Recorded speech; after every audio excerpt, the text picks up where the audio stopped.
ദിലീപും മഞ്ജു വാര്യരും വിവാഹമോചനം നേടുന്ന സമയത്ത് ആരാധകർ ഏറ്റവും കൂടുതൽ ഉയർത്തിയ ചോദ്യം മകൾ മീനാക്ഷി ആർക്കൊപ്പമായിരിക്കും പോകുക എന്നതാണ്.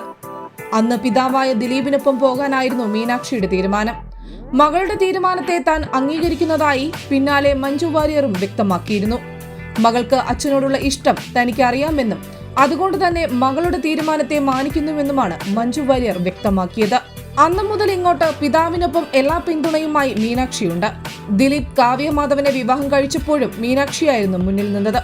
അച്ഛന്റെ ഇഷ്ടത്തിനൊപ്പമാണ് താനെന്ന് അന്നും മീനാക്ഷി വ്യക്തമാക്കി. നിലവിൽ ഡോക്ടറാണ് മീനാക്ഷി.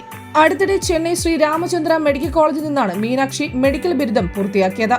മകളുടെ ബിരുദദാന ചടങ്ങിന്റെ ചിത്രങ്ങളെല്ലാം മുൻപ് ദിലീപ് പങ്കുവച്ചിരുന്നു. ദൈവത്തിന് നന്ദി, ഒരു സ്വപ്നം യാഥാർത്ഥ്യമായിരിക്കുന്നു. തന്റെ മകൾ മീനാക്ഷി ഡോക്ടറായിരിക്കുന്നു. അവളോട് സ്നേഹവും ബഹുമാനവും. ബിരുദദാനത്തിനു ശേഷം സർട്ടിഫിക്കറ്റുമായി നിൽക്കുന്ന മീനാക്ഷിയോടൊപ്പമുള്ള ചിത്രം പങ്കുവെച്ചുകൊണ്ട് ദിലീപ് സോഷ്യൽ മീഡിയയിൽ കുറിച്ചു. അതേസമയം ഇപ്പോൾ മകളെക്കുറിച്ച് ദിലീപ് പറയുന്ന കാര്യങ്ങളാണ് വൈറലാകുന്നത്. മീനാക്ഷി എന്തു ചെയ്യുന്നുവെന്ന ചോദ്യത്തിന് അവൾ ജോലി ചെയ്യുകയാണെന്നാണ് ദിലീപ് പറഞ്ഞത്. പ്രിൻസ് ആൻഡ് ദി ഫാമിലി സിനിമയുടെ പ്രൊമോഷൻ പരിപാടിക്കിടെയായിരുന്നു പ്രതികരണം. മകൾ ജോലി ചെയ്യുന്നുവെന്നത് സന്തോഷമാണ്. ഒരു അഭിമാനം എന്നുള്ളത് ഞങ്ങളുടെ വീട്ടിൽ മാസവരുമാനമുള്ളത് അവൾക്ക് മാത്രമാണ്. സ്ഥിര വരുമാനം. ചിരിച്ചുകൊണ്ട് ദിലീപ് പറഞ്ഞു. അവൾ പഠിത്തവും ജോലിയുമൊക്കെയായി ഇങ്ങനെ പോവുകയാണെന്നും ദിലീപ് വ്യക്തമാക്കി. അതേസമയം പതിവ് പോലെ തന്നെ ഈ വീഡിയോയ്ക്ക് താഴെ ദിലീപിനെയും മീനാക്ഷിയും വിമർശിച്ചുള്ള കമന്റുകളും ഉണ്ട്.